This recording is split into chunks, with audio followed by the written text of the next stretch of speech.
Today in this video I will discuss the main deficiencies of vitamin D. Vitamin D deficiency can lead to a range of symptoms as vitamin D plays a crucial role in maintaining bone health, immune function, and other important processes in the body. Below are some common symptoms of vitamin D deficiency. Number first, bone pain. Vitamin D is essential for calcium absorption, which is vital for bone health. Deficiency can lead to bone pain, tenderness, and even conditions like osteoporosis. Number 2, muscle weakness. Vitamin D is involved in muscular functions. Deficiency may lead to muscle weakness, aches, and pains. Number 3, fatigue.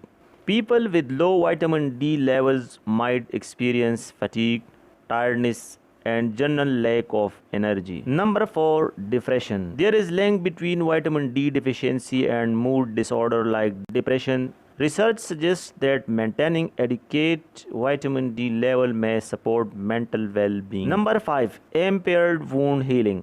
Vitamin D plays a role in wound healing and immune response. Deficiency can lead to slower healing of wounds or injuries. Number 6, hair loss.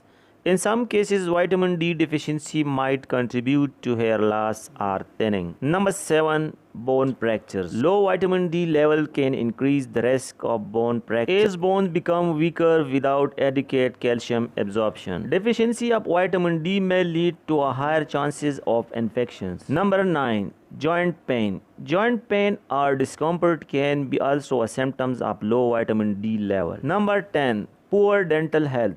Vitamin D deficiency can affect oral health, contributing to issues like gums diseases and also teeth diseases. It is important to note that these symptoms can vary in severity and might also be caused by the other factors. If you suspect a vitamin D deficiency, it is best to consult a healthcare professional for proper diagnosis and guidance. They can perform blood tests to measure your vitamin D level and recommend appropriate interventions. If needed, such dietary changes, supplements, or increased sun exposure with safe limits.